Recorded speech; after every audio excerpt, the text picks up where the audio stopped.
ನಮ್ಮೊಂದಿಗೆ B R Patil ಅವರು ಇದ್ದಾರೆ, ಸಿಎಂ ಅಡ್ವೈಸರ್ ಕೂಡ. ಸರ್, ಈಗ ಮೀಸಲಾತಿ ಬಗ್ಗೆ ಹೋರಾಟ ಆಗ್ತಾ ಇದೆ, ನಾಳೆ ಹೋರಾಟ ಆಗ್ತಾ ಇದೆ. ಈಗ ಪಂಚಮ ಸಾಲಿಗೆ ಮೀಸಲಾತಿ ಕೊಡಬೇಕು ಅಂತ ಆಗ್ರಹಗಳು ಬರ್ತಾ ಇದೆ. ಹೋರಾಟ ಏನ್ ಹೇಳ್ತೀರಿ ಸರ್ ಈ ಬಗ್ಗೆ?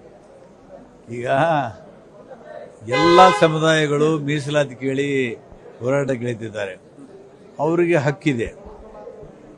ಸರ್ಕಾರ ಕೂಡ ಇದರ ಬಗ್ಗೆ ಚರ್ಚೆ ಮಾಡ್ತಾ ಇದ್ದಾರೆ. ಇನ್ನೂ ಇದು ಅಂತಿಮ ರೂಪ ಪಡೆದಿಲ್ಲ. ಈ ಮೀಸಲಾತಿ ಈ ಸಮಸ್ಯೆ ಯಾರ ಕಡೆಯಿಂದ ಬಗೆಹರಿಸಲಿಕ್ಕೆ ಸಾಧ್ಯ ಇಲ್ಲ. ಎಲ್ಲ ಸಮುದಾಯಗಳು ಮೀಸಲಾತಿ ಕೇಳ್ತಾ ಇದ್ದಾರೆ. ಹಾಗಾಗಿ ಸರ್ಕಾರ ಯಾವ ಥರ ನಿಭಾಯಿಸ್ತದೆ ಅನ್ನೋದನ್ನು ಕಾದು ನೋಡಬೇಕಾಗಿದೆ. ಇದಕ್ಕೆ ರಾಷ್ಟ್ರ ಮಟ್ಟದಿಂದ ಹಿಡಿದು ರಾಜ್ಯ ಮಟ್ಟದವರೆಗೆ ಇದರ ಬಗ್ಗೆ ಒಂದು ಡಿಬೇಟ್ ಆಗಬೇಕು. ಯಾರು ಯಾವ ಪಂಗಡಕ್ಕೆ ಸೇರ್ತಾರೆ.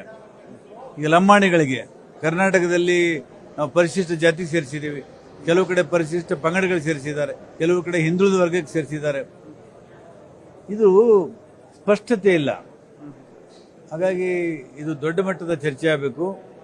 ಚರ್ಚೆ ಆದಮೇಲೆ ಇದರ ಸ್ಪಷ್ಟೀಕರಣ ಹೊರಗೆ ಬರ್ತದೆ. ಸರ್, ಈಗ ಹೋರಾಟವನ್ನು ಹೊತ್ತಿಕ್ಕುವಂತ ಪ್ರಯತ್ನ ಆಗ್ತಾ ಇದೆ ಅಂತೇಳಿ ಪಂಚಮಸಾಲಿ ಹೋರಾಟ ಹೇಳ್ತಾರೆ. ಸರ್ಕಾರ ಈ ರೀತಿಯಾಗಿ ಯಾಕಂತ ಹೇಳಿ ಸರ್ಕಾರ ಏನು ಅದ್ರ ವಿರುದ್ಧ ಇಲ್ಲ. ಟ್ರ್ಯಾಕ್ಟರ್ ಹೋರಾಟಕ್ಕೆ ಬಿಡಲ್ಲ ಅಂತ ಹೇಳಿ ಎಲ್ಲ ಪ್ರಸ್ತಾಪ ಮಾಡ್ತಾರೆ. ಈಗ ಕಾನೂನು ಮತ್ತು ವ್ಯವಸ್ಥೆ ಆ ಕಾರಣಕ್ಕಾಗಿ ಬೇಡ ಅಂತ ಹೇಳಬೇಕು. ಆದರೆ ಹೋರಾಟ ಮಾಡೋದಕ್ಕೆ ಅವರಿಗೆ ಯಾರು ಕೂಡ ಅಡ್ಡಿ ಬಂದಿಲ್ಲ. ನಿಮ್ಮ ನಿಲುವು ಮೀಸಲಾತಿ ವಿಚಾರದಲ್ಲಿ? ಮೀಸಲು ವಿಚಾರದಲ್ಲಿ ಸಂವಿಧಾನದ ಆಶಯ ಇದೆಯಲ್ಲ, ಆ ಸಂವಿಧಾನದ ಆಶಯ ಈಡೇರಿಸಿದ ಮೇಲೆ ಎಲ್ಲ ಸಮಸ್ಯೆಗಳಿಗೆ ಪರಿಹಾರ ಸಿಗುತ್ತದೆ. ನಮ್ಮ ಸಂವಿಧಾನದ ಆಶಯ ಈಡೇರಿಲ್ಲ. ಆ ಕಾರಣಕ್ಕಾಗಿ ಪ್ರತಿಯೊಂದು ಸಮುದಾಯದವರು ಕೂಡ ಮುಬಾರಕ್ ಮುಬಾರಕ್. ಇದಿಷ್ಟು ಬಿ ಆರ್ ಪಾಟೀಲ್ ಅವರ ಮಾತುಗಳು. ಕ್ಯಾಮ್ರಾಮನ್ ರಮೇಶ್ ಜೊತೆ ರೂಪೇಶ್ ಬೈಂದೂರು, ಪವರ್ ಟಿವಿ, ಬೆಳಗಾವಿ.